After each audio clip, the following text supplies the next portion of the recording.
What really happened with your host, Mike Rivero. You're listening to the Republic Broadcasting Network, where you'll find out what the Fukushima's going on. And aloha, America. Welcome to our show today. It's Thursday, December 14th, 2017 here. Sure happy it's Thursday. Sure happy it's Thursday. Sure happy it's Thursday. We have a lot of stuff to talk about today. So let's just get right on into it because there's a lot going on. Now, Roy Moore has issued a campaign statement. He is still refusing to concede. And apparently part of the complication, we had a caller who called in yesterday who said the military ballots had not arrived in time for the actual election. But according to the Secretary of State of Alabama, John Merrill, the overseas ballots can continue to come in until noon on December 19th. Now, this is a very, very close election. And it's close enough where it could easily trigger the state's automatic recount law. Now, of course, Doug Jones is out there saying it's time for Moore to move on. This is over and done with. Nothing's going to change. But it is very tight, and it's almost starting to remind me of Florida in 2000 with all the comments about confusing ballots and everything else that's going on here. Now, over at InfoWars, they got this video where Jones supporters were being interviewed on the air, and one of them made a bizarre comment saying we came from different parts of the country to vote him in, and we got him elected.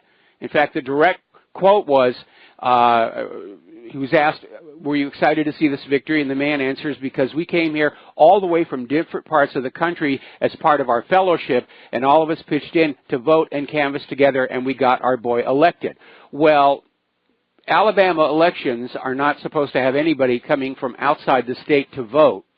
And there's another story that's coming on around where apparently busloads of Democratic voters were brought into the voting stations. And nobody knows where those buses came from, but it was reported for 3 out of every 4 of the polling stations, buses full of Democratic voters were being brought in. Now, Newsweek is reporting on the thousands of felons that were registered to vote in the weeks leading up to the Alabama Senate election.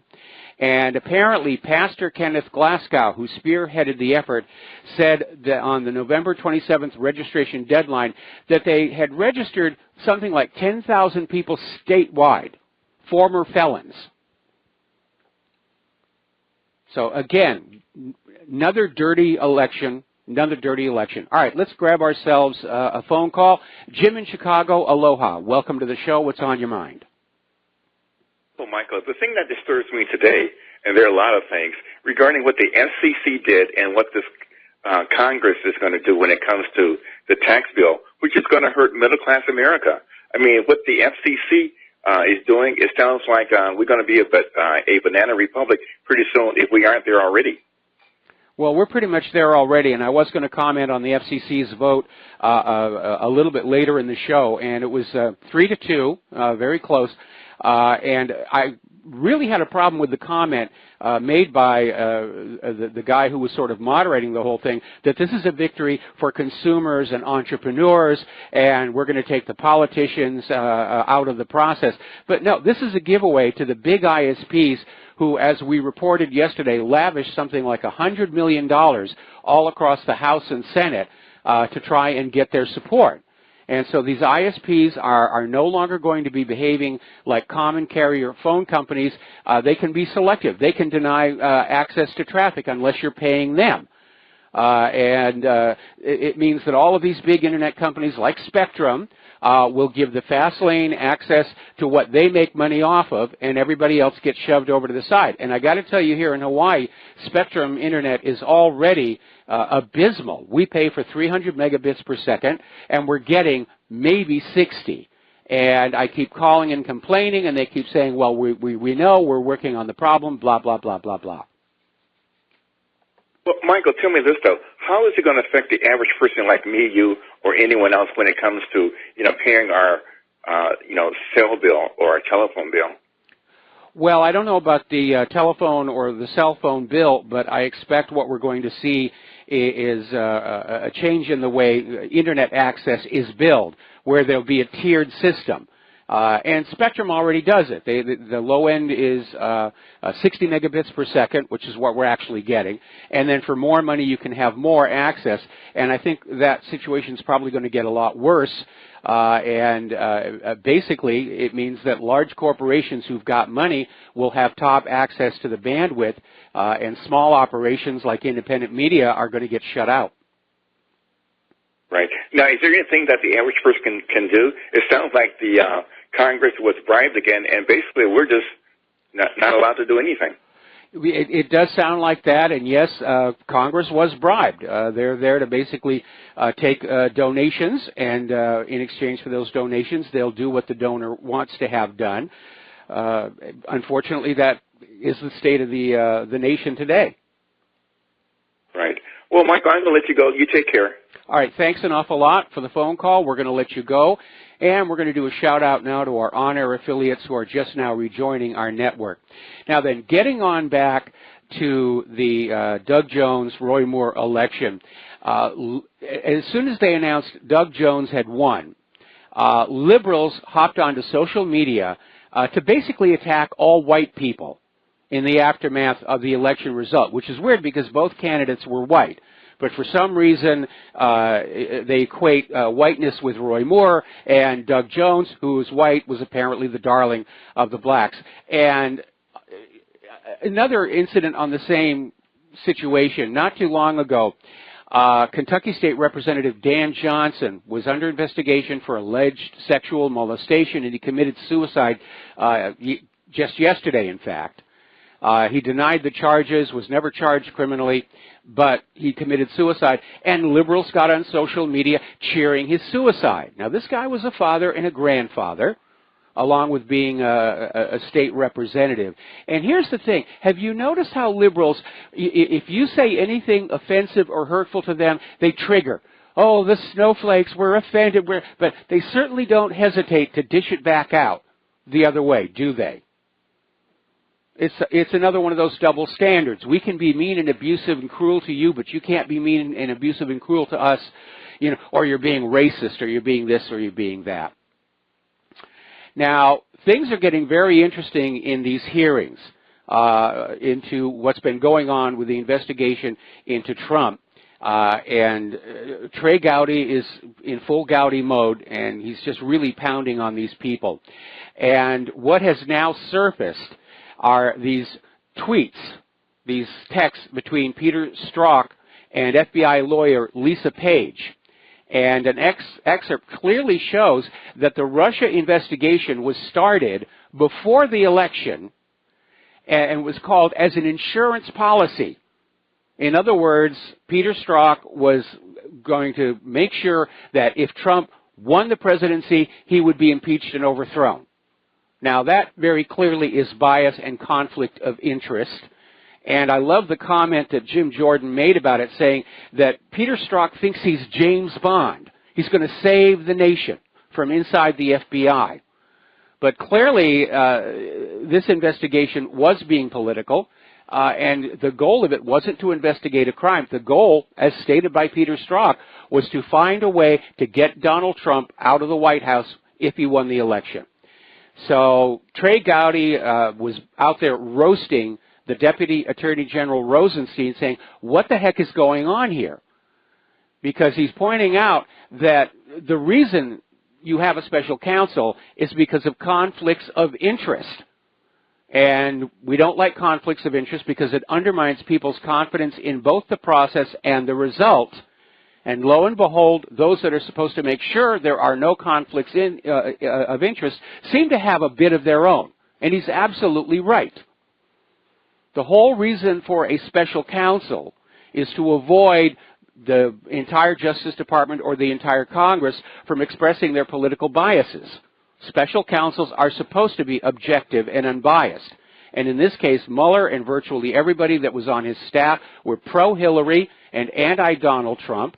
And now we have these tweets, these text messages from Peter Strzok, where they literally are admitting that this whole Russia investigation was a plan to find a way to get Trump out of the White House and reverse the will of the American people. So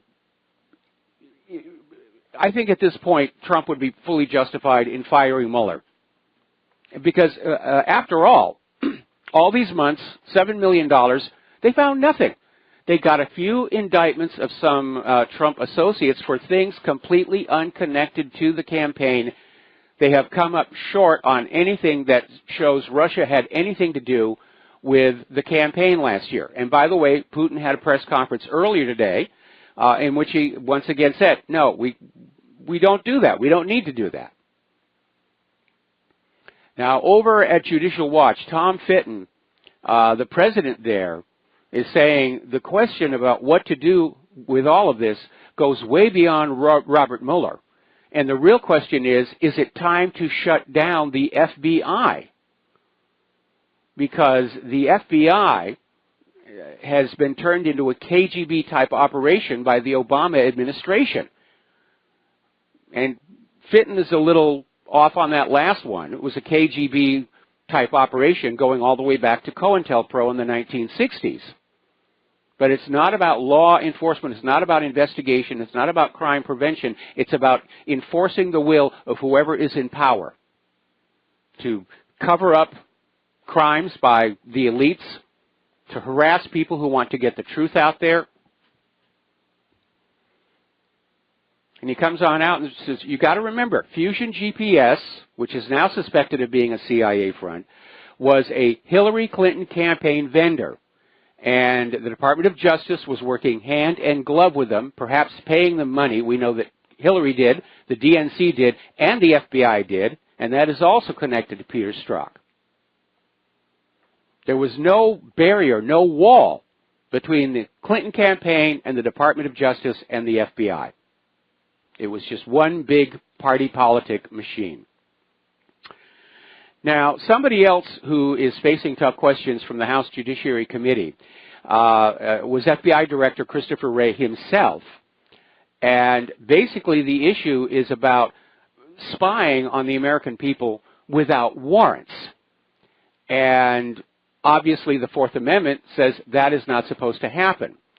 But Director Wray basically was asked how many Americans had been spied on under what is called Section 702.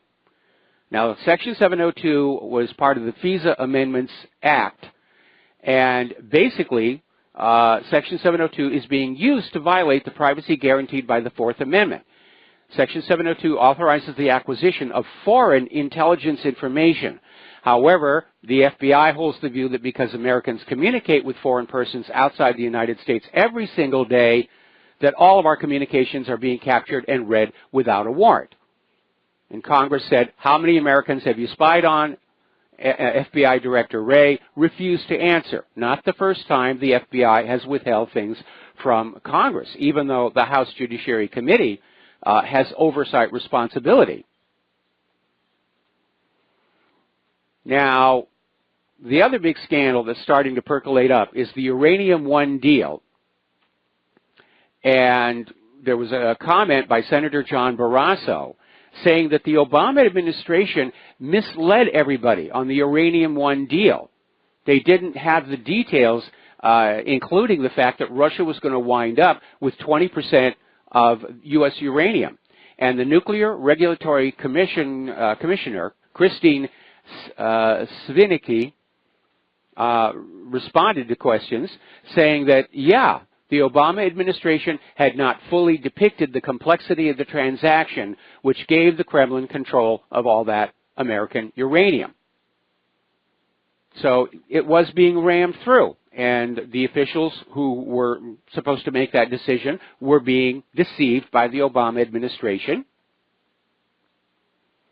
Now, here's a story that's getting really interesting. Apparently, Fox News on the morning show today said that they have a contact that says there's an audio tape of the meeting between Bill Clinton and Loretta Lynch, and that we need to keep our eyes out for that. Now, maybe it's a real audio tape, or maybe Loretta Lynch and Bill got together and staged something talking about their grandkids, but we'll see what happens when it comes on out.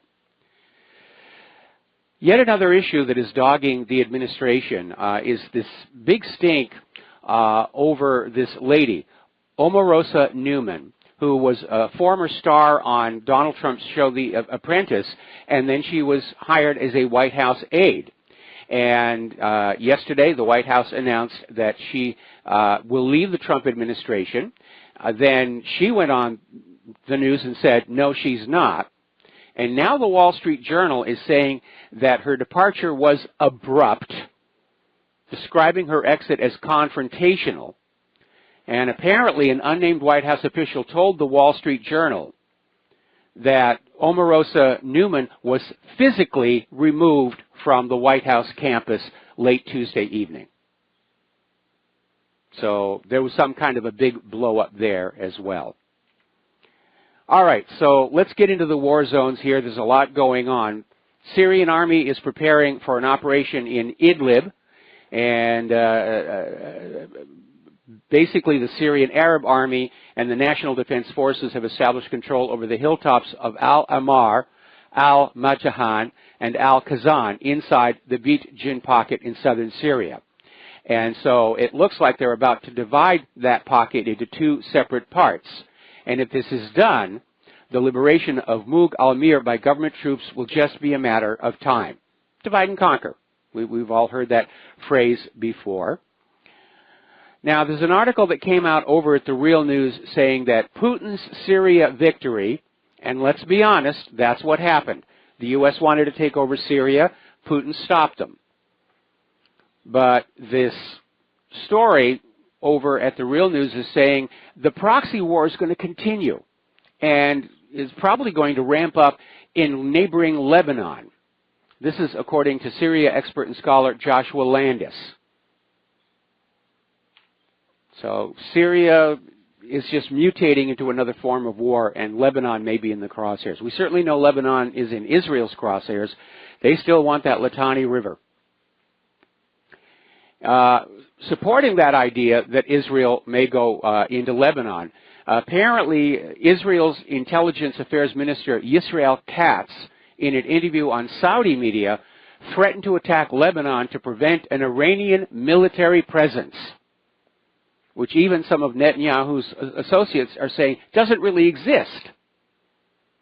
But they're out there with the war talk saying they're going to attack Lebanon to prevent an Iranian military presence. Notice the word prevent. In other words, he's conceding there may not be an Iranian presence there at the moment. We're just going to bomb Lebanon just in case. So everybody is now piling onto Iran and making up all these stories about all the horrible things Iran is doing, and it's basically Saddam's nuclear weapons all over again. More lies to start another war. Meanwhile, up in Damascus, the militant groups and the Syrian government have started talks to end al-Nusra's presence in eastern Damascus. Al-Nusra appears to have sort of wound down, and they're thinking about leaving, and they're going to negotiate safe passages and make sure that nobody gets hurt on the way out here. Now, we're still dealing with the aftermath of Donald Trump's decision that he personally recognizes Jerusalem as the capital of Israel. It's caused a huge backlash all over the world. And it looks like the propaganda policy is to make it look like it's all the fault of those people who got upset. That Trump didn't do anything wrong, Israel's done nothing wrong. And so now the White House is accusing Abbas of preventing peace with criticism. In other words, the implied message is, if you want peace, you will never criticize anything Israel does. I'll tell you right now, that's a non-starter. We're going to take a break for commercials, and we'll be right back. Aloha America, welcome back to our show. Get out your paper and pencil if you haven't copied this address and phone number down before. It's Republic Broadcasting Network, 2251 Double Creek Drive, number 302, Round Rock, Texas, 78664. The phone number, especially if you want to become a continuing supporter, is 800-724-27 2719 extension 01. And apparently, getting on back to Omarosa, she was on Good Morning America this morning. She's denying that there was a big fight or stink at the White House when she was fired here. So he said, she said. Now then, apparently over in Turkey, 3 of their major political parties have issued a joint declaration regarding Jerusalem, calling on the Organization of Islamic Cooperation and all other countries to recognize East Jerusalem as the capital of an independent Palestine. Well, the OIC has already done that. They did that yesterday. And so this is not going away. Trump has bungled this horribly. And again, it appears that there was a failure of analysis because Trump clearly wasn't expecting this backlash, and neither was Netanyahu. I really think they assumed that if Trump said it was so, that the rest of the world would go along with it.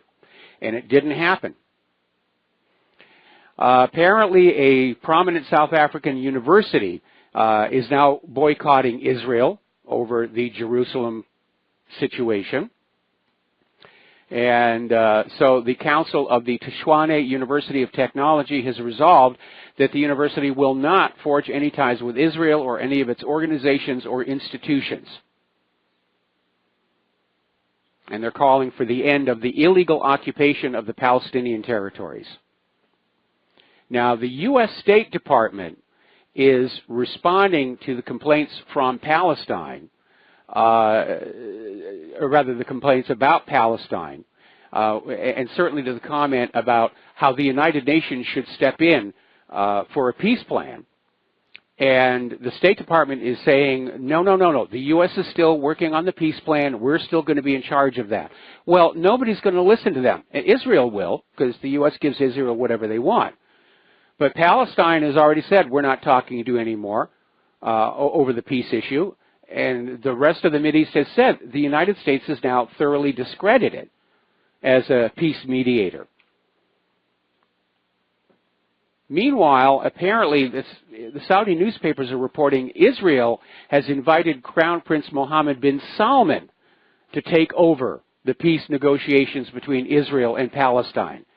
And I don't think Palestine is going to go along with that one either. It should be at the United Nations. This should be an issue for the United Nations. This has gone on long enough, and it's time for the United Nations to grow a spine and deal with its rogue member, Israel. And I say that because of a couple of different things. First of all, Israel currently holds the all-time record for most UN resolutions passed against a country complaining of how they behave. And second, it must be remembered that Israel's membership at the United Nations carried with it 2 conditions. The first condition was a Palestinian right of return to all the homes and towns that they'd been displaced from during the creation of Israel. And the second condition was that if the Palestinians of their own free will chose not to return, that Israel would financially compensate them for their lost property. Israel has not complied with either one of those conditions. So, yeah, this should be at the United Nations. This should be put to the General Assembly. Going to the Security Council is a total waste because you're going to have Nikki Haley up there going, oh, veto, veto, veto, veto, veto. We must protect Israel. Always protect Israel. Veto, veto, veto. I think maybe it's time for Israel to get kicked out of the United Nations. I'm starting to think maybe the United States ought to get kicked out of the security, or at least lose their veto power. Stop being a permanent member, because they're abusing the system.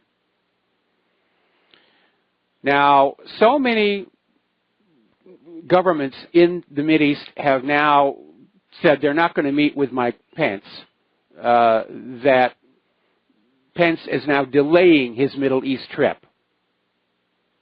They don't have a new date for it, but it basically looks like it would be a waste of time for him to go over there. Nobody wants to talk to him. Over in the town of Nazareth, which is traditionally held as the town where Jesus grew up, has now scrapped all their Christmas celebrations in protest over what Donald Trump has done. So, again, this issue is not going to go away. Trump has managed to seriously mess up our Middle East foreign policy. And maybe he just thinks we're going to go bomb them all anyway, so what does it really matter? But again, I got to tell you, I'm concerned about the lack of careful, well-thought-out analysis on any of these decisions being made. And again, I see it as a symptom of an impending Soviet Union-style collapse of the United States government. We're going to take a break for commercials. We got some callers waiting on the line, and we'll talk to them after these few words. And aloha, America. Welcome back to our show. And before we go to the phone lines here, I have been informed that people who are calling the 800 number to make a donation need to go back to using extension 03. There was some confusion the other day where I've been saying 03 all along. Then somebody told me 01, but it turns out that's not working. So it's, again, that 800 number is 800-724-2719, extension 03. Now, folks, it's Christmas time, and all of our hard-working technical staff at Republic Broadcasting have their little stockings up on the wall, and right now those stockings are empty. And you are the only ones who can put a little something into the Christmas stockings for the RBN staff. So it's the holiday season. Be a little bit generous here. All righty, we're going to start taking some phone calls. Tony in Puerto Rico, aloha. Welcome to the show. What's on your mind? Hello, Mike. Yeah, you have to give a lot of credit to President Trump. You know, he has a lot of cojones to declare that Jerusalem is the capital of Israel. But my question is this. Do you think George H.W., if he had done the same thing, would have gotten away with it? No, I don't think he would, and I think all those past presidents, because, I mean, Congress has voted to recognize Jerusalem as the capital of Israel several times in the past, and it's been vetoed. Reagan vetoed it, because those other presidents understood that this was going to inflame the Middle East and complicate the issue of U.S. control over these oil nations that we are heavily dependent on. And so, you know, you can say Donald Trump has courage, yeah, but courage without brains to go with it, you wind up doing some very daring but dangerous things, and that's what's happened here. I really do not think Trump was expecting this backlash, but a careful analysis, talking to some experts, would have said, yeah, this will inflame the region. Hamas has already declared the third intifada, and Israel's bombing Gaza in response. There's going to be a lot of blood spilled over this, and it's splattered all over Donald Trump. Okay. Thank you, Mike. All right. Thanks an awful lot. And we're going to go to Ralph in New York. Aloha, Ralph. Welcome to the show. What's on your mind? Yeah, Mike, I want to ask a hypothetical question. What's going to be the future of these sexual allegations that you see in Hollywood, the mainstream media, in corporate America? Now you're starting to see these actors. Now you're starting to see Tavis Smiley, another allegation about him, and you're starting to see Russell Simmons, and you see all these well-known public figures now. I mean, isn't there a statute of limitation on all these allegations, or is it just really a witch hunt? Well, it's a witch hunt, and there are allegations, and in a lot of cases, they're not going to be true. And as I said before, Hollywood is a climate where there are so many people who are willing to trade their bodies for career advancement, and that's probably what lures a lot of these people into this kind of behavior. I mean, it's a wild town. I've got a few stories left over from my days in Hollywood I haven't even shared with Claire yet. So, you know, that's just what the environment is going to be like. But I think these things tend to come in surges. And just like the rape hysteria of the 1990s, it'll grab headlines for a while, and then people will get burned out on it. They'll develop fatigue, story fatigue, and they'll stop paying attention, right. And then the issue will basically vanish from the public eye, and things will go on as they did before. But right now, you blame feminism for all this also, right? I'm sorry? You could blame feminism for the agenda is radically, or basically it's feminism. I believe that's the agenda also, right? Well, feminism is to blame to a degree, because again, what we're hearing is what they're calling sexual assault today. In many cases, would have been called simply flirting in an earlier age. Now, obviously, when force is involved, that's over the line. But again, there are allegations, and we already know from Roy Moore that these allegations are often made up. I mean, that yearbook entry has been completely discredited, and they did the sexual allegations probably as a cover for the fact that they were going to steal the election. Because if they didn't have some way of damaging Moore or have something to blame his loss on, people were going to be looking at the numbers and saying this doesn't make sense. It's like that caller we had into the show from Alabama the other day who said everybody they knew was going to vote for Judge Roy Moore. And so this may have just been dreamed all up to basically say, well, he lost because of the sexual assault allegations. But again, polls were showing the vast majority of people in Alabama weren't giving those allegations any credence for a very simple reason. An allegation is not proof that anything happened. It's simply a claim. You're starting to see more male-dominant corporate America that they're saying the statistics that they just keep continue. They don't want to hire women in the workforce in this day and age because a lot of men are afraid of sexual allegations. They're afraid to actually go to the water cooler and just say hi to a woman nowadays. Yes, you're absolutely right. This is actually going to harm career women's opportunities. Companies are not going to want to hire them because so many false allegations are used by women to get rid of competitors, to get rid of a boss they don't like. And I've personally known women who did things like that. So it is a reality. And it's ruining careers, it's ruining professions of predominantly males. And it's got to a point now where men are becoming so afraid just to say good morning to someone now. I mean, I see it here where I work on Wall Street. No, it's amazing. It is, and there's always a long-term harm from any of this hysteria. And again, going on back to the rape hysteria of the 1990s, it had its burst in the media where women were crying rape all over the place, and then all of a sudden it turned out that rape was all of a sudden the second most falsely reported crime in the country, and a lot of innocent guys were having their lives ruined, some were put in jail, and some were fighting back and suing. In fact, down in San Diego, their entire Child Protective Service got shut down because the city couldn't afford the lawsuits that were coming in for constitutional violations. And in the long run, what happened, because of all the fraud and all the deception and the lies, police stopped listening to real victims. They didn't want to take a chance they were going to get caught up in another one of these rape hoaxes and be publicly humiliated or sued in court. And so in the long run, the rape hysteria actually harmed the genuine rape victims. Wow. Wow. It's amazing. It's amazing, Mike. So I mean, and mainly among the young youth and the millennials today, they even so afraid to talk to women. I see it every day around me here in the corporate environment where I'm at in Lower Manhattan. I see it every day. Yeah. It's amazing. Okay, Mike. Thank you. Thank you. Thank you. All right. Thanks an awful lot. We're going to let you go. Now, here is an interesting development that is going to provide some context for the current increase in friction between NATO and Russia.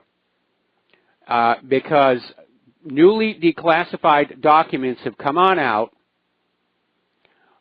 was confirmed that in 1990, Western politicians repeatedly assured then Soviet leader Mikhail Gorbachev that NATO would never expand east of Germany's borders. And then they broke that promise less than a decade later. And so that is the reason why Russia is very nervous. Russia had a promise from the Western leaders that NATO was going to stop at Germany's border, and then they started pushing forward again. So who is the aggressor here? It isn't Russia. It's NATO. NATO broke their promises, and they're trying to expand eastward, certainly into Ukraine is an obvious one. And speaking of Ukraine, it may be on the verge of another Maidan. Now, we know that the original Maidan, the overthrow of Yanukovych and the installation of Poroshenko, was a classic U.S. regime change operation. But to the world and the people of Ukraine, it was all about bringing down a corrupt regime. And Poroshenko came on in with this promise to fight corruption. Unfortunately, the current government of Ukraine is even more corrupt than the previous one, and now the word is in the streets of Ukraine that it may require a new Maidan to take down Poroshenko's government and put in something that's actually going to work for them. So that could really blow up. All right, let's grab a phone call. Steve in Florida, aloha. Welcome to the show. What's on your mind? Yeah, you can use my last name since I have a show on the network now. Okay, well, I try not to use last names because I don't want to bring any grief down on your head. Anyway, what can I do for you? Not a problem. Not a problem. Hey, no, I was going to say about how John McCain always seems to win. It also helps quite a bit when you destroy the records right off the bat, the electronic record track, Yes. But, and there's no exit polling, So one of the easiest ways to steal an election is have no exit polling to find out how everybody voted. So it all worked out really well. I think this is the same scenario. No exit polling and destroying the records. I don't think John McCain has won an election the last couple. I hear that from people in Arizona. In fact, we just had house guests here that live in Arizona, and we were talking about that very issue. And they're saying the same thing we're hearing from the people of Alabama. Everybody they know was voting for the other guy, the one that ultimately lost. And at this point, after what we witnessed last year, it's time for Americans to realize our election system is totally corrupt. It is rigged. We managed through just sheer force of popular will to prevent Hillary from taking the White House last November. And look how everybody went into a panic and a tantrum over that. But we need to understand that the election system is rigged. And if we don't have honest elections, if we do not actually get to choose who's going to lead the nation, then we're not a republic, we're not a democracy, we're a banana dictatorship, if you will. And we're showing all the signs of it, the decayed infrastructure, and again, just like Ukraine, out of control corruption. And we're seeing a government that's constantly at war with itself, the Department of Justice and the FBI against Donald Trump. That's a very, very serious situation. And again, we saw a lot of the same things going on in the Soviet Union just before it collapsed. Hey, another thing on this Beverly Nelson, who the forgery on the yearbook. Now, she should be prosecuted for filing a false statement. That's a prosecution waiting to happen right there. There are a lot of prosecutions waiting to happen, but unfortunately, the fix is in. And Hillary should have been prosecuted. A lot of Hillary's people should have been prosecuted. But right now, only Republicans are being gone after by the system. This whole sexual witch hunt going on, Michael, is going to put a real damper in the office place that you can't even make a comment that one of your female coworkers that looks nice today, she wore a nice dress. You can't make that comment she may just say, well, I think the way you said that was in a sexual tone. It's going to put a real damper in the office place and dating, for God's sakes. Yes. It's one of the reasons why I'm glad I have such a happy marriage. I don't have to go through that nonsense. But again, these things are a matter of fashion, or let's be a little bit more honest, brainwashing. And the example I like to use, of course, is that when I was working in Germany back in the 1980s, the women in that office expected flirtation. They expected compliments. If you didn't say nice things about their dress and their hair and their makeup and everything, you would find your paperwork was getting mysteriously misfiled. They'd be very insulted and angry. Today in the United States, because of feminism, women are being told that any comment by a man is basically a red warning flag that you're about to get attacked. And that's nonsense. Sometimes it's just conversation. Sometimes you're trying to be polite. And how do you build a team out of a staff where you've got one half of them terrified of even talking to the other half? Right. And we're not supposed to notice the breast augmentation either.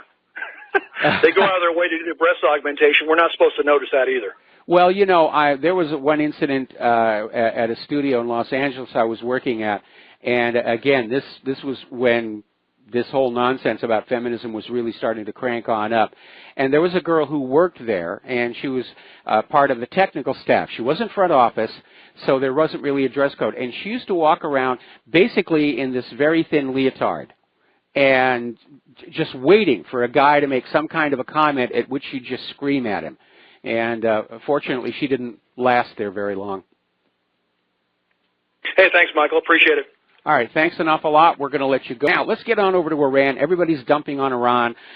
Nikki Haley was out there with a pallet of broken-up hardware she insists is an Iranian missile that Yemen used, so forth and so on. It's Saddam's nuclear weapons all over again. It's the Lusitania not smuggling weapons to Britain all over again. It's the USS Maine and the Spanish mine all over again. That's how they get these wars going. So apparently, according to this story in news at antiwar.com, the United States is now planning to sanction Iran because of the worsening conditions in Yemen. Now, let's back up here and take a look, because what we have here is Saudi Arabia acting as a U.S. proxy, going on in and bombing the heck out of Yemen. They're dealing with that cholera outbreak that may actually be a biological weapon attack. But we're going to say it's all Yemen's fault. It's all Yemen's fault. Rather, it's all Iran's fault. And we're going to sanction them. We're going to hit them with more sanctions. There's no logic to it whatsoever. It's just going after Iran for the sake of going after Iran. And I watched part of Nikki Haley's presentation where she was presenting her irrefutable evidence that Iran was deliberately violating international obligations. And it was rather interesting to watch because there was no evidence. There was nothing but accusations without any proof whatsoever. And I remember listening to Nikki Haley's description of Iran and thinking that it actually was much better suited to describe Israel, which routinely violates their international obligations. And, of course, we know that the United States has walked away from treaties. We know that the United Nations was in violation of the Nuclear Non-Proliferation Act with regard to Iran. But I think this propaganda push against Iran is being run up because next month Donald Trump is supposed to recertify the P5+1 deal, and I don't think he's going to do it. I think he's going to decertify it in order to open the door to yet another war with yet another country who has not done anything to us. We'll be right back with a phone call after these few words. Now then, getting on back to the news. So everybody's piling onto Iran right now, and I think what they're telegraphing is that Trump is going to decertify the P5+1 deal and walk away from it. And that, of course, means that the U.S. can go back to screaming about Iran's non-existent nuclear weapons, just like they were screaming about Iraq's non-existent nuclear weapons as a prelude to outright war. And I think there should be a cautionary note here that, first of all, the U.S. did not come out on top in Syria. They don't want to admit it, but they failed to achieve their objectives there. And they're still having to garrison all of these countries that they've gone in and messed around with. And Russia has already said, if Iran is attacked, Russia will come in on the side of Iran. And I don't think we want to go to war with Russia. Now, Israel, of course, is swaggering all over the Middle East because they've got nuclear weapons that nobody's supposed to know about, but we all do. And all of the other Middle Eastern nations justly fear that. But if Russia gets involved, then all of a sudden Israel has to deal with the reality they could suffer a nuclear strike if they dare use their weapons. And there's another aspect of that as well. Israel has been lying about their nuclear weapons for decades. To go ahead and use one right now would basically remind the entire world that Israel has been lying about this all along. Would remind everybody that Israel isn't this weak little helpless nation, constantly terrorized and threatened by its Arab Muslim neighbors. And of course, the American people would be justly upset because it is against the law for our government to be sending U.S. tax dollars to any nation that has nuclear weapons that refuses to sign the Non-Proliferation Treaty and allow IAEA inspections. I think people would say it's time for a refund. Now, getting on over to North Korea, Donald Trump is now talking about establishing a complete naval blockade against North Korea. And Pyongyang is saying it will take self-defensive measures against any blockade, as it considers such a move an act of war. And yes, a naval blockade is an act of war. Now, story coming out of shtfplan.com. President Trump's national security advisor is warning that now is the time to avoid a war with North Korea. H.R. McMaster was speaking at an event for the British think tank Policy Exchange and was basically saying, we've got to stop this now. All right, we've got to take a break for station identification. We'll be back with another phone call after these few words.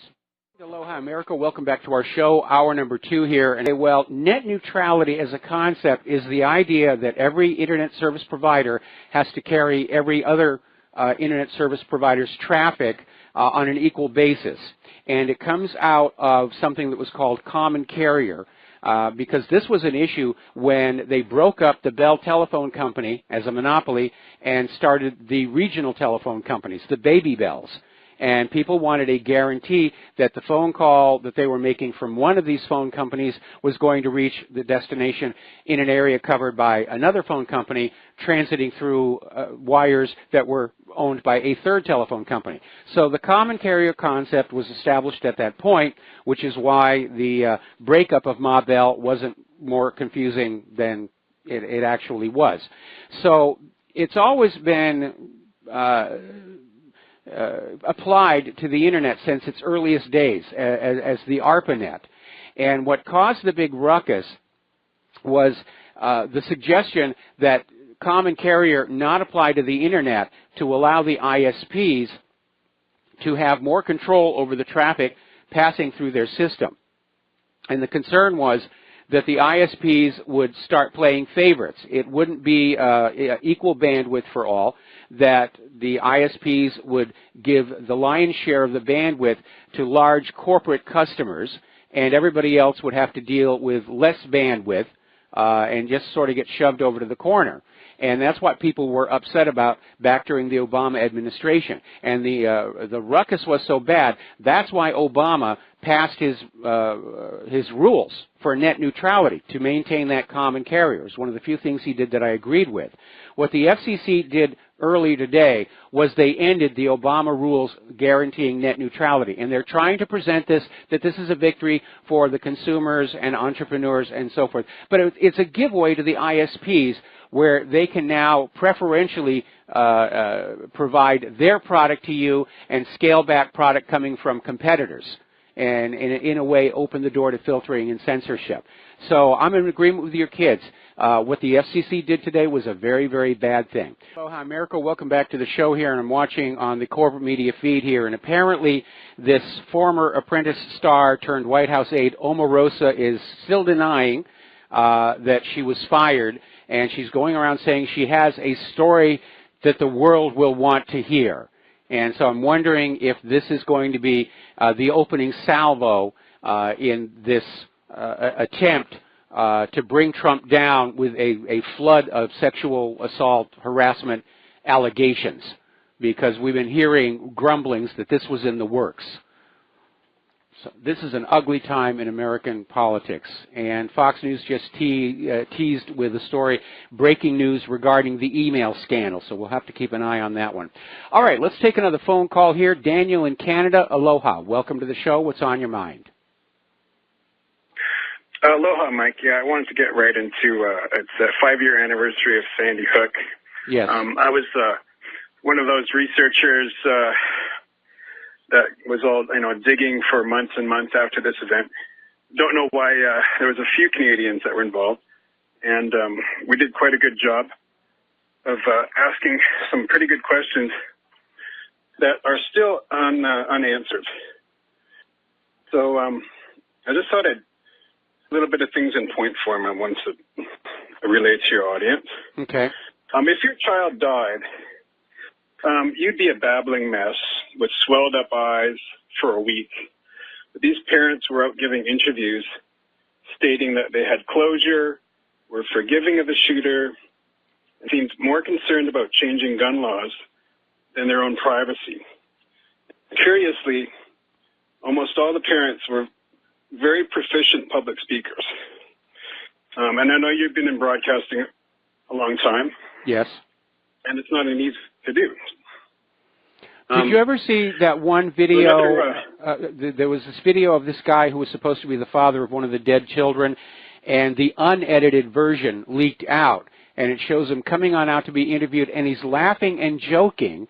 And then you see him go through this exercise to sort of bring himself down and make himself look upset. It's an acting exercise. Anybody who's ever been involved in acting recognizes that method.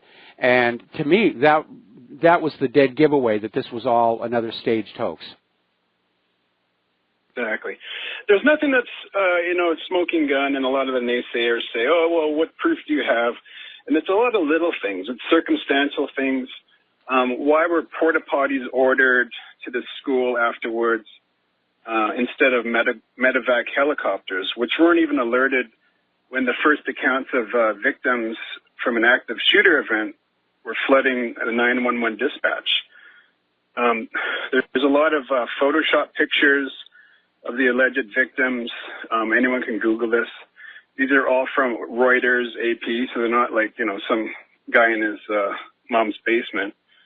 Adam Lanza, the shooter, had a computer club photo, and if you reverse that photo, it's exactly the same as his driver's license. There's pictures of some of the victims with shadows in multiple directions, longer arms than humanly possible. One of the questions was, who cleaned up the blood from the 26 victims? And Lieutenant Vance of the Connecticut State Troopers was asked, he oversaw the investigation. They asked which company the biohazard containment contract was given to, and his response was, what blood? Now, another researcher I know had tried to find out what company in Connecticut, in that area, in that area, Daniel, I'm sorry to cut you off. We're coming up on a commercial break, and I have a couple of responses. First of all, in this day and age, the burden of proof is not on we the people. It's on the government. Whenever they make any claim on TV, the burden of proof is on them. Prudence says we should not trust them. These are the people who lied about Saddam's nuclear weapons, and there are huge problems with Sandy Hook. One of the most important and easiest to document is the fact that the school was not actually a working school at the time this whole thing went down.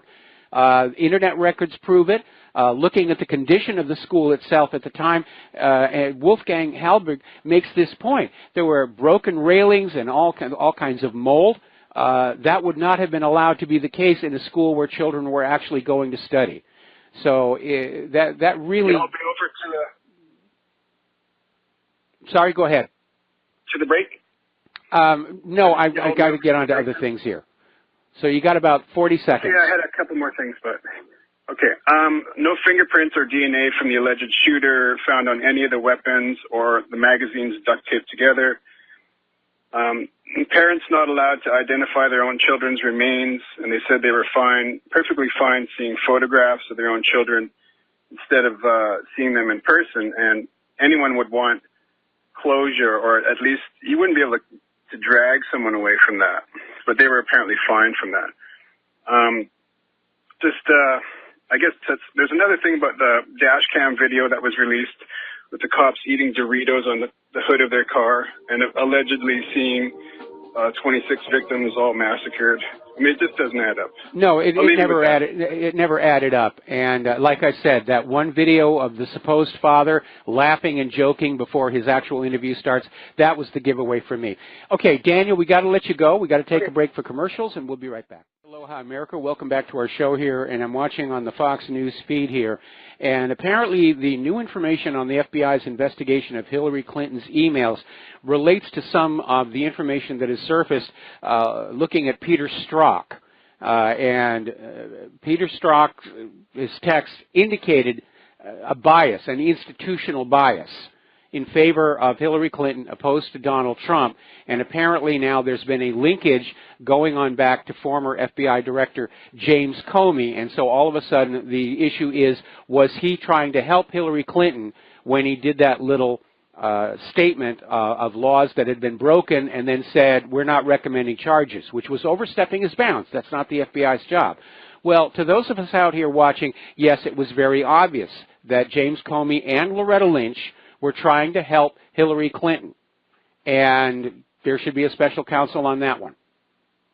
Now, getting on back to news regarding war, apparently over in Oklahoma near the Kansas border, people are very, very concerned because the Department of Homeland Security is set to release what they say are inert chemicals into the atmosphere near an abandoned school in Newkirk, Oklahoma.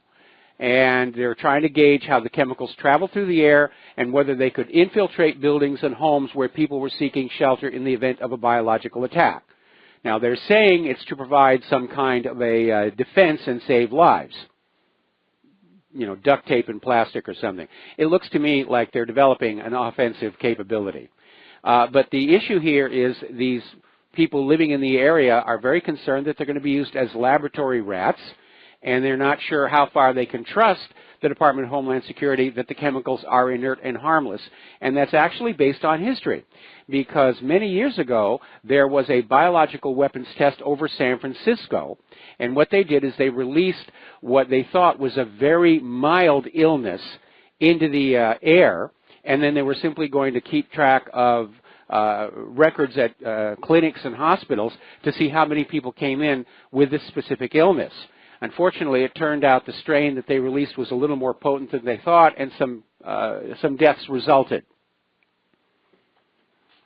And it is alarming to realize that it is legal for the government to test biological weapons on us all. And they have done it many times.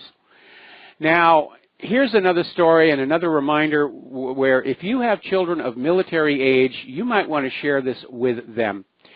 And it goes back to this incident in 1966 when a B-52 carrying 4 hydrogen bombs collided with a KC-135 tanker over the Mediterranean. And the crew was killed. The bombs were lost. They were eventually recovered. In fact, Dr. John Craven, who was living here on Oahu up until his death, was part of the team that hunted those bombs down. He was a very amazing man here. But the issue here is that some of the bombs had broken open on impact. None detonated, obviously. But the U.S. veterans who were assigned to clean up the mess after that came down with radiation-induced illnesses, and the Veterans Affairs just ignored them. You know, these things happen. So right now there are these Yale Law School students have requested a U.S. court to permit a class action lawsuit on behalf of the U.S. Air Force veterans who responded to that disaster, but who've been denied disability benefits. And I hope they get it. I mean, the military has a very callous attitude toward veterans. You know, when you can be trained and sent on out to do the dirty work, they'll spend a lot of money on you. But once you're no longer able to go on out and be useful, they just drop you. Another good example would be in the days when there were still above-ground nuclear tests going on in Nevada, there was one test where they wanted to simulate exploiting a breach in the enemy lines from a tactical nuclear warhead. So they got a bunch of soldiers out there in the desert, and they set off this bomb, and the only protection they gave these soldiers was sunglasses. And they said, you know, march into the aftermath of the explosion, get to the rear of the imagined enemy lines and fan out, see how quickly you can take control. The soldiers did what they were ordered to do, and of course they came down with cancers and leukemias, and the government pretty much ignored them as well. Meanwhile, over in Norway, they have really gone down the path of equality, and they have been allowing women to join the military in combat roles. And after doing that, they have realized that having women in these squads actually undermines the Army's fighting ability. They're less effective combat units when they're co-ed. Can't fight reality. All right, we're going to take a phone call. Roxanne in Texas, aloha. Welcome to the show. What's on your mind? Hi. Hi. I wanted to just follow up on that one caller, I believe in Canada, about the Sandy Hook, for example. Yes. If you just go to, for any of these hoax shootings, you can go right to these sources, the AP image page, and type in whatever incident you want. For example, I got one here. I did tons of them for, like, Fetzer and all these people. But anywho, for example, one's dated, the creation date was November 6th at 3:57 a.m. And then they submitted it on the 10th. Didn't that happen like on 12th or something? But you can find it for all of these events, Brussels, Paris, all of them. And that's their own sources. So, and then in the Florida, what was that, nightclub, Pulse? Yes. I found 17 of those supposedly 54 dead, all had multiple arrests. So play the role, you get off free. That's it. Thank you. All right. Thanks an awful lot for the phone call. We're going to let you go. And again, nothing new with any of this. Hoaxes are what the government uses to keep you under their control. And again, going back to the FBI, which is getting a long overdue and well-deserved grilling, during COINTELPRO, one of the things that they set up to discredit the anti-Vietnam War movement was a riot at the Disneyland theme park in Anaheim. And the way they set it up is they had their undercover informants on Southern California colleges and universities, and yes, every college and university has undercover FBI informants. Get used to the idea. And they organized what was supposed to be a peaceful march along Harbor Boulevard, which runs alongside the Disneyland park. So the day comes and they all get down there and they're off their buses and they're walking back and forth. And the organizers, meaning the undercover informants, start saying, they're not paying attention. They're not paying attention. Let's go inside. And basically led the people inside, got them all riled up, jumped the turnstiles, went on in, and just created a huge ruckus. They were smoking pot on Tom Sawyer Island. They were rough with the costume characters. And, of course, the media was there to photograph it, along with the National Guard. And the next day, every newspaper in the country, pictures of the anti-war protesters roughing up Mickey Mouse.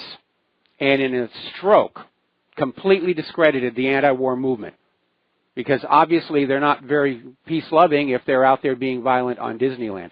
And all of this came out during the congressional hearings into COINTELPRO in the 1980s.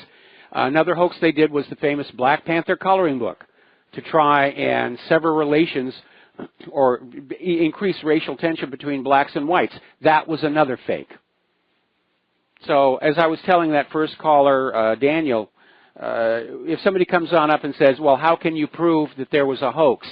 You just reply, how can you prove that it happened the way the government is telling you?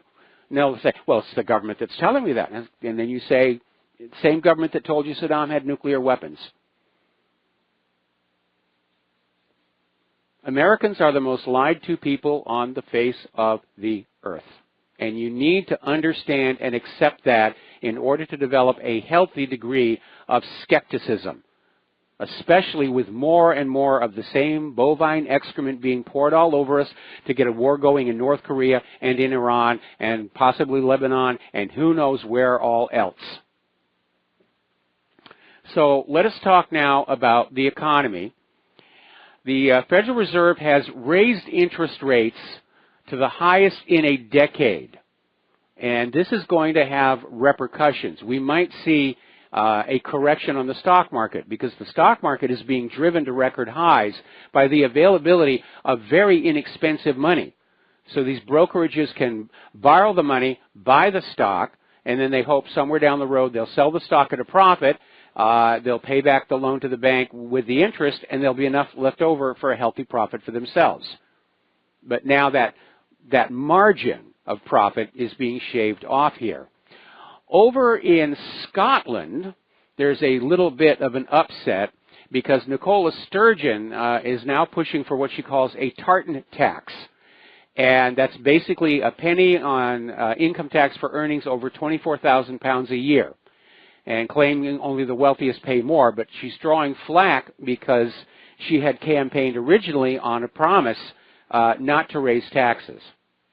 But then all politicians say that, and then you get whacked upside of the wallet, like this GOP tax plan bill. They've even quit trying to claim it's going to lower taxes for the middle class. The only ones getting the tax cuts and the tax breaks are the rich corporations and individuals. And taxes on everybody else, middle class, working class, are going to go up.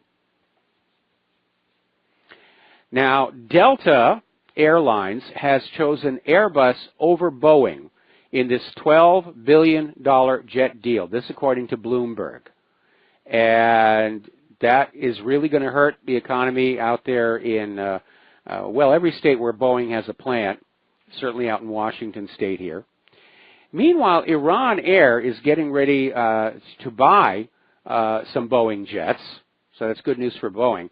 And Iran Air is considering financing it wholly inside Iran, domestic financing. And apparently Boeing has even said that they would carry some of the credit on the aircraft as well. People are trying to get away from that global private central bank lending system, the debt trap here. Speaking of debt traps, nearly 5 million Americans are currently in default on their student loans because the money junkies took education and they turned it into a scam. When you look at some of these snowflakes running around, they're not being educated. They're being indoctrinated. And even worse, they are not emotionally prepared to deal with the real world. And they all got these student loans to go to college because I want to have a college degree on the wall. It means so much. These days, no. Because those high-paying jobs that you were promised would be waiting for you when you graduated, they're not there. They've all been shipped off overseas. And so these students are coming on out of these colleges with these incredibly high student loan payments and low-paying jobs, which is why so many of them are still having to live with their parents. Now, getting on to Bitcoin, everybody's talking about Bitcoin here. Bitcoin is now officially the biggest bubble in world history. And a lot of people are saying it's time to take your profits out of there. But my concern is there's nothing propping up the value of Bitcoin. It's pure speculation. It's not an investment. It's being driven by speculation, which is why I keep saying I smell tulips out there.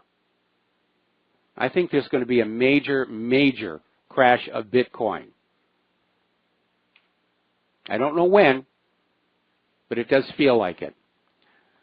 Now, BHP Billiton is the world's largest mining company, and they have just decided to exit the shale energy industry entirely. And apparently, BHP Billiton has asked 4 investment banks to assist in either selling or spinning off its underperforming U.S. shale oil and gas assets. So here's the problem. Everybody came on out and said, you know, fracking's going to be great. There's all kinds of oil and gas down there. We'll get it out easily, and it'll be wonderful. But every one of those fracking fields has not produced the amount of oil and gas that was predicted. The Monterey Shale Formation, they've already cut the estimate by 2/3 of what's really down there. And along with that, of course, we've got all the downside of fracking, which is methane bubbling up through lakes, ponds, and streams and killing the fish, methane bubbling up in our tap water, all kinds of toxic chemicals leaking back up those pipes. That toxic fracking fluid, some of which is radioactive and carcinogenic. A lot of it is just toxic waste they can't think of any other way to get rid of. It doesn't stay down in the ground. It works its way up. And apparently there's been a new study that shows women living near these fracking wells are having smaller babies than average. So there may be some infliction of harm on the young ones as well. So we've got all that downside and no upside. And now the companies that put us in this mess, they're bailing. They're getting on out of it.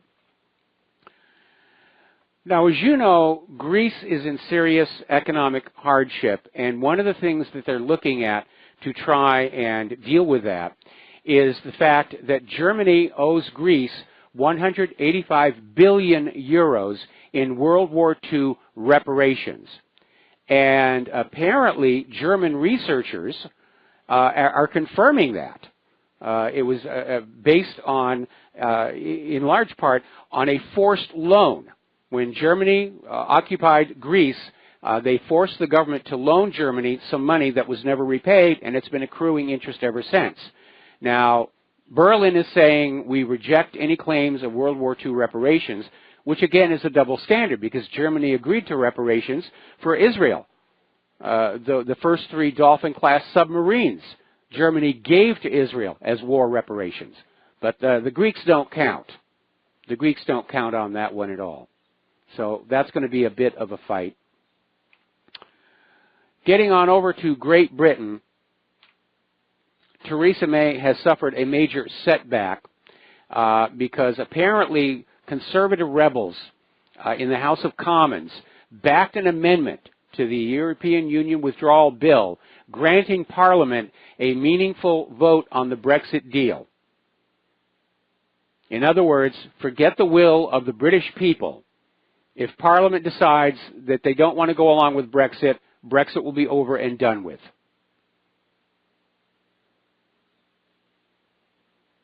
So the globalists are trying very hard to glue their little fantasy planet, their utopia, back together. And along that line, the European Union is now suing Poland, Hungary, and the Czech Republic for refusing to accept any more Islamic migrants.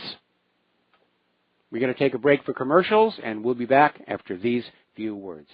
And aloha, America. Welcome back to our show here. And we're getting more information about this sudden breakthrough on the FBI's investigation of Hillary Clinton's email server. Tucker Carlson is now reporting that apparently the FBI forced a government watchdog agency to sign a non-disclosure agreement that it would not share information about Hillary's email with Congress.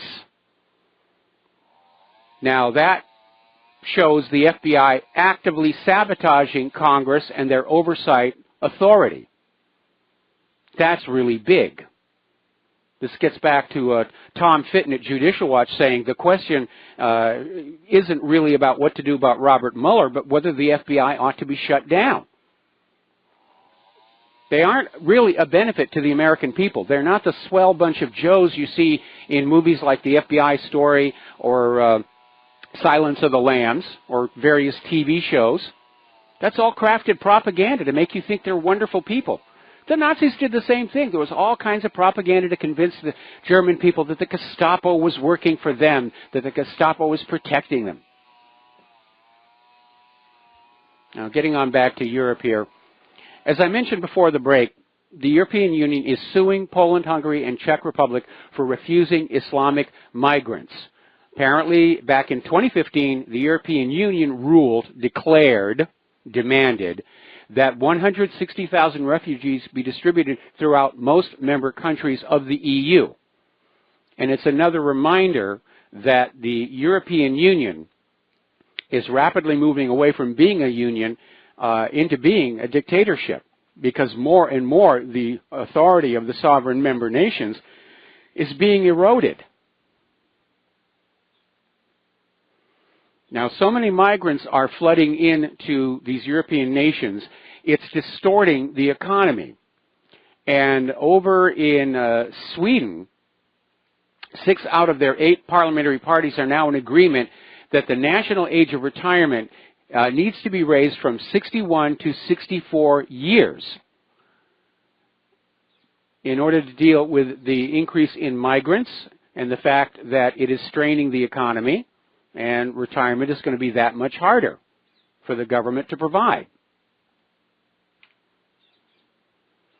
Now, down in Australia, it seems that they too are going down the road of fascist dictatorship, and apparently they're looking at a new law that will punish whistleblowers and journalists who leak classified documents with up to 20 years in prison. And as we've learned through bitter experience here in the United States, very often documents are classified not to protect important national secrets, but to protect careers of important politicians. Now, right now, there is a gun bill in Congress called the Concealed Carry Reciprocity Law. It's already been passed by the House of Representatives, and it's heading for the Senate, and gun owners are saying, great, concealed carry everywhere. But there is a problem, which I will share with you after station identification. And we're talking about this gun bill. It's passed the House of Representatives, heading to the Senate. It's a Concealed Carry Reciprocity Law, which basically says that if you have a concealed carry permit in your home state, other states that you travel to will have to respect that. And gun rights advocates are saying this is a good thing. But the problem is there are a lot of additions to the bill that people weren't paying attention to. And there was a last-minute change that could substantially increase the number of Americans that are banned from buying guns at all. And if it's passed, things like having an unpaid traffic ticket could prevent you from having a gun, which I think is just silly. So they're trying to get this gun bill passed and make it look like it's something that's good for gun owners, but in reality, it's very, very restrictive. Now, taking a step back to the breaking story about the FBI and the investigation into Hillary's email server, apparently over at the Wall Street Journal, columnist Kimberly Strassel is saying that Mueller, the Justice Department, and the FBI are not helping the lawmakers' probe of Fusion GPS and the Trump dossier.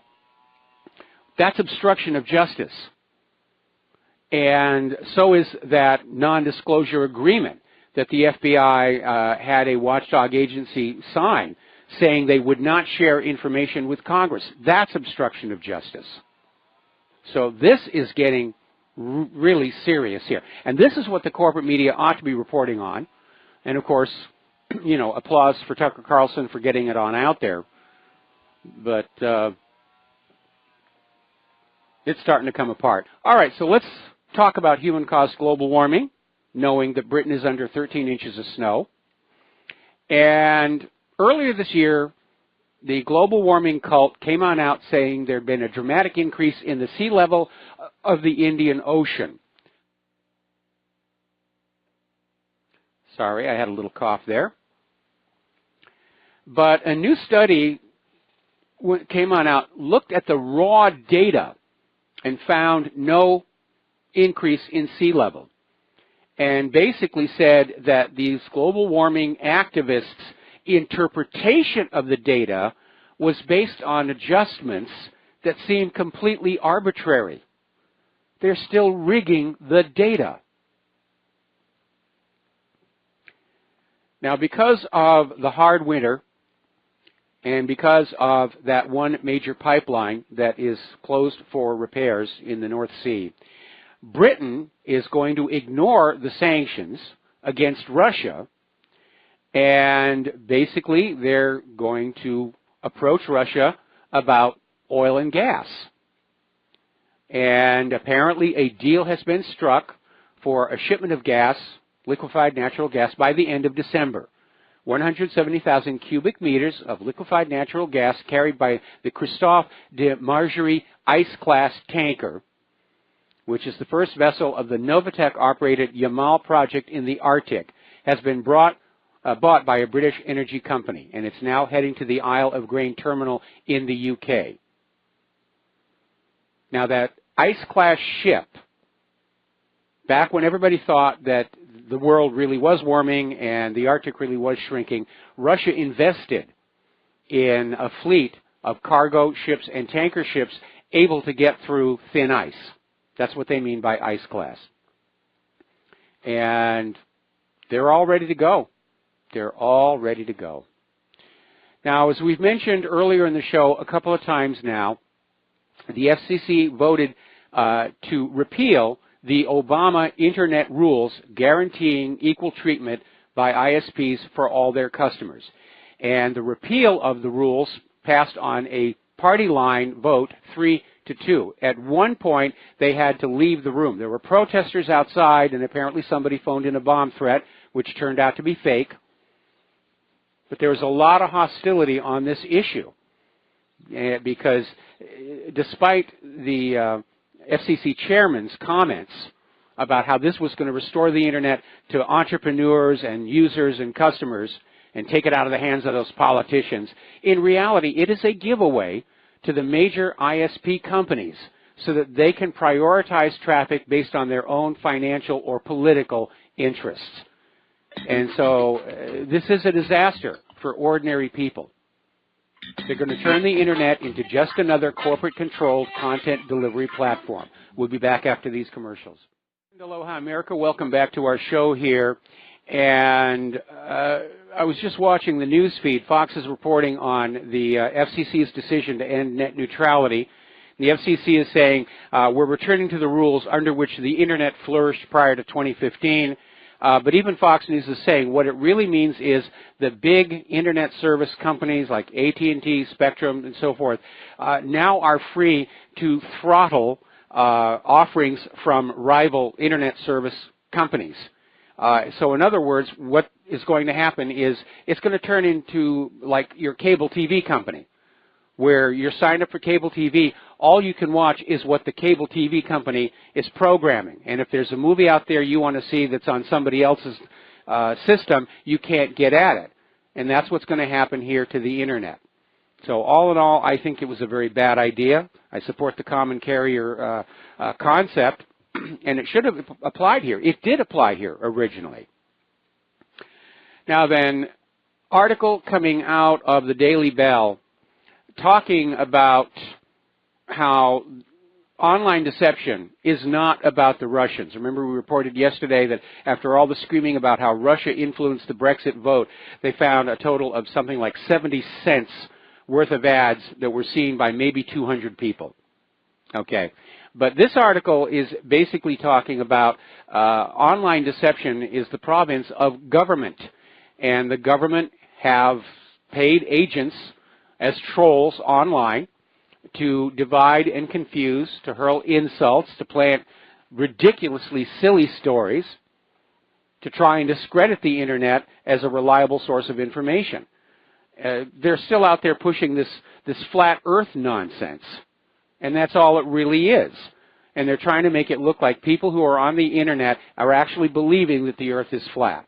That's how desperate that they are getting, along with claims that the Apollo landings were faked and who knows what all else nonsense they're coming up with. But when you're online, or for that matter, even some of the callers into this show who are insulting or who are trying to say things that are provocative, they're working for these propaganda operations. So you have to keep an eye out for that. Not everybody that you meet on the Internet is a good person. Some of them work for the government. Now, once again, consumer rights groups are sounding a warning over some of these Internet-linked toys that are out there with built-in webcams, and warning that in many cases, hackers are able to seize control of these toys and tap into the video streams and microphones. And the problem appears to be that these Wi-Fi and Bluetooth-enabled toys are vulnerable to attack because they have their own hotspot with no security or privacy settings. Now, your phone, your laptop, tablet, your router, they have options where you can set a password for the user to secure their device. The toys don't, leaving them vulnerable to anybody who wants to log in remotely, turning them into a pedophile spy cam, for example. The toys tested were the Q50 Smart Tracking Watch, Mass Effect Andromeda Nomad ND1 RC car, the Sky Viper V2400 high-def streaming drone, the Airhogs FPV high-speed race car, Cognitoy's Dino, and the Star Wars BB-8 droid. So you've got to be very, very careful about how and where your children are going to use these devices.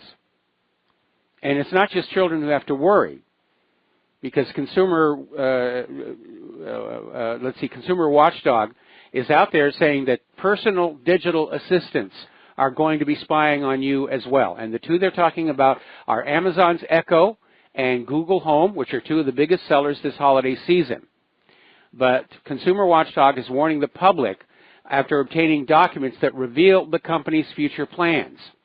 And apparently, Consumer Watchdog revealed they had obtained patent applications for the Amazon Echo and Google Home, which reveal the company's plan to keep tabs on you and your kids and sell the information about you to advertisers. Because these devices are listening all the time. They'll respond when you call their name, but they're listening all the time in order to hear their name. And apparently they're collecting this information. What you talk about near these devices, or what your children talk about near these devices, is being copied on off and sent off to the computers, ostensibly to be sold to marketing companies, advertisers. But along the way, you have to presume that the government will also be tapping into that feed as well. Because once that digital signal is outside your home, legally you're not considered to have a right to privacy. It's carrying forward on the idea of cordless telephones. Before the advent of cellular telephones, there were telephones in your home that were cordless. And by the way, I notice more and more that home phones are being provided with cordless headsets, which are convenient. You can walk around. But the reality is that you don't have a right to privacy. The courts have ruled. If you're on a cordless telephone and that radio signal is escaping your property, it can be intercepted and used for evidence without a warrant. So just something to keep in mind. All right, let's grab ourselves a phone call. Tom in Florida, aloha, welcome to the show. What's on your mind? What do you think about Matt Drudge, Michael? Well, I don't pay all that much attention to him. When I was first starting out as a blogger back in the days of Vince Foster, I was a regular contributor and we were friends. And then, unfortunately, we sort of crossed purposes when I was looking at that FBI cover-up of Vince Foster's murder, and I found the evidence that they had fraudulently manufactured the testimony of Lisa Foster, claiming that she recognized the gun found with the body. And in the FBI's own paperwork, I discovered they had substituted guns. They'd switched guns in order to get Lisa Foster to say, I recognize that gun, and that went on to become part of the official story. And I tried to share that with Matt Drudge, and he wouldn't touch the story. And instead he went with this other story about how Stephanopoulos was abusing his wife. Stephanopoulos sued him, and that made Matt Drudge a household name across America. He even got a TV show out of it, and Stephanopoulos down the road simply dropped the lawsuit. So basically it looked like it was a ploy for publicity, but Drudge wouldn't touch the story about the silver black gun, even though it's backed up by the official FBI paperwork. So I know he puts out a lot of good stuff there, but what he's putting on out is available at a lot of other websites, including my own. So I tend not to pay a lot of attention to him. Tom, we're going to have to let you go. We've got to take a break for commercials. We'll be back with the last segment of our program today after these few words. Aloha America, welcome back to our show. Last segment of our program today, and we're going to take another phone call. Andy in Texas. Aloha, Andy. Welcome to the show. What's on your mind? Aloha, Mike. Hey, I'm sure you know who Josh Stolley is, right? I've heard the name, yes. Yeah, he's from the GCN network. He's on 9 to 11. Anyway, he's been talking about something that NASA's aware of, that there's some sort of phenomenon in the sky right now that they're actually speculating might be some sort of spaceship. He's even gone as far as to say that they have reports from NASA of some sort that perhaps the ship is tootling around in the universe here, with like an engine is broke or something.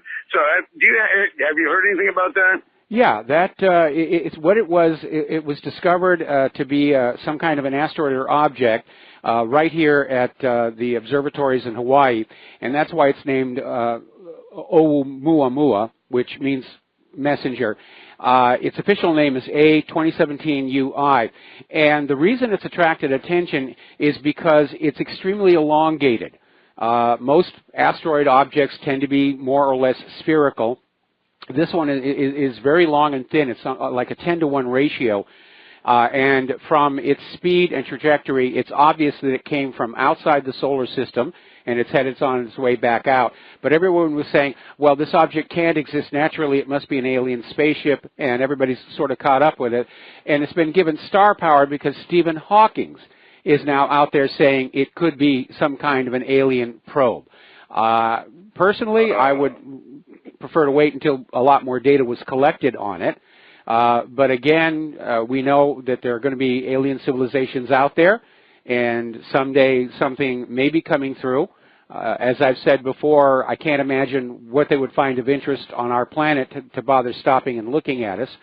But again, they don't have any clear images of it. They've simply inferred its dimensions and its axis of rotation photometrically. So I think the one thing we can safely say that we know is that we don't really know, but it's fun to speculate. And I'm sure that if Arthur C. Clarke was still with us, he'd be jumping for joy, because I imagine sales of his book, Rendezvous with Rama, are going to take off, because that was the storyline of that book. Alien probe that comes through our solar system and is heading on out the other side. Hey, you know, Mike, what's really funny is that you're right. What would an alien life form want to come here for? All they have to do is monitor us for a second, and next thing they know, these people are living a useless life. You guys are just going in circles here. Endless wars. I mean, well, it's like I said before. Right. When you drive down the highway, do you stop at every anthill that you pass? And the answer is no. You don't really have all that much concern with the ants. You're just trying to get down to the supermarket or whatever. Okay, well, there's the music. Andy, I got to let you go. We're at the end of the program. I apologize to our remaining caller. We weren't able to fit you in today here. So please stay tuned to the...